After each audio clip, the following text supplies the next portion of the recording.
I am honored to introduce to you Secretary Robert F. Kennedy, Jr.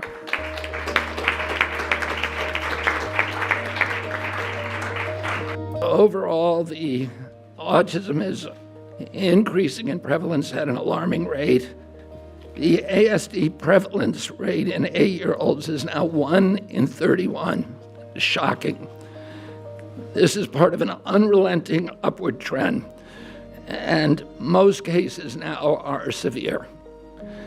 In 1987, out of every 1 million kids, 330 were diagnosed with autism.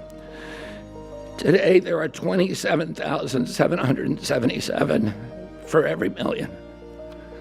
So doctors and therapists in the past were not stupid. They weren't missing all these cases. The epidemic is real, and it's time for everybody to stop attributing this to this ideology of epidemic denial. We know it's an environmental exposure. It has to be. Genes do not cause epidemics. They can provide a vulnerability. You need an environmental toxin.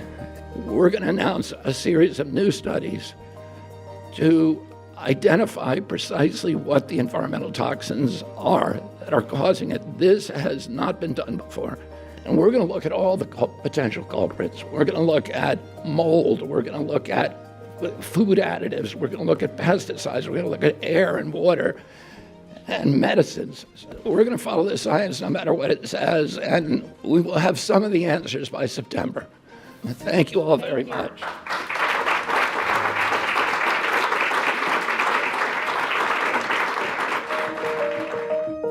Produced by the U.S. Department of Health and Human Services.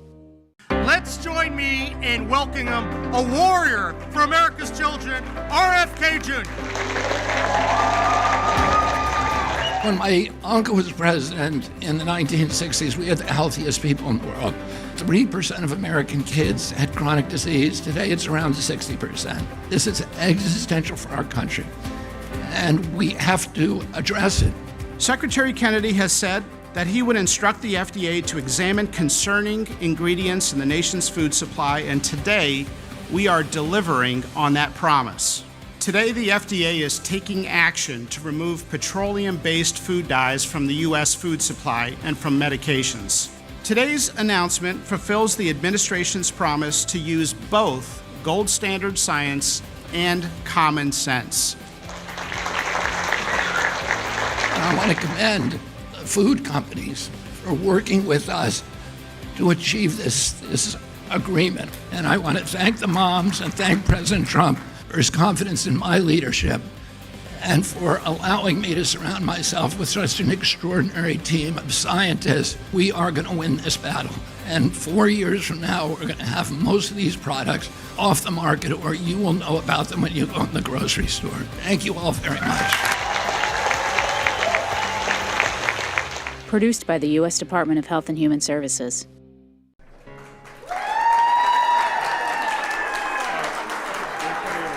I've been to a bunch of states to announce MAHA initiatives over the past 3 or 4 weeks.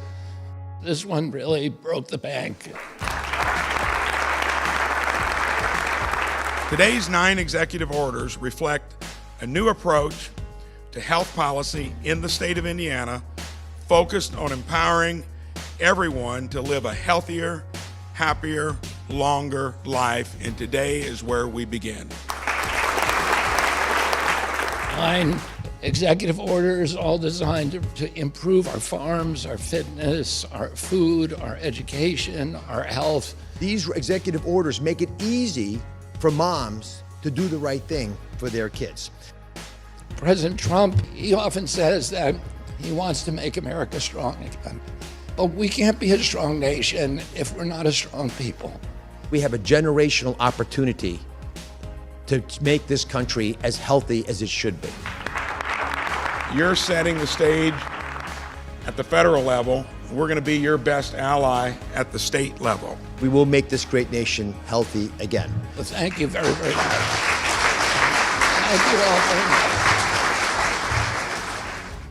Produced by the U.S. Department of Health and Human Services. Hi, I'm Robert F. Kennedy, Jr., and I'm Secretary of your Health and Human Services Department. I'm here with Governor Mike Braun of Indiana and Dr. Mehmet Oz, who's the head of the CMS. We're here in Indiana today to launch 9 executive orders that the governor signed today. We've got the agility and the entrepreneurialism to definitely make Indiana healthy again and be a good partner with you guys in doing it nationally. It's a seismic opportunity and a generational one as well. Of many of the issues that you're addressing in executive orders can come to fruition, you'll make our people healthier. We need to change American culture, and it's going to begin at the grassroots. Let's make Indiana healthy again. And let's make America healthy again. Produced by the U.S. Department of Health and Human Services. Hi, I'm Robert F. Kennedy Jr., your Secretary for Health and Human Services, and today we had really an extraordinary, very informative meeting with hospital CEOs from all over the country, from rural and urban areas. These are smaller, nonprofit hospitals that are doing an extraordinary job at treating their patients. The real fulcrum of the meeting, and what I really learned from it, is about the perverse incentives that discourage these hospitals from treating patients and force them to spend the bulk of their resources on administrative costs. And we talked about very specific ways to save hundreds and hundreds of billions of dollars annually just by small common sense rule changes that really could focus these hospitals on making America healthy again and giving real, authentic, and high quality patient care to their patients. And that's one of the objectives of this administration, and it's an exciting opportunity for us really to change the nature of healthcare very, very quickly. Produced by the U.S. Department of Health and Human Services.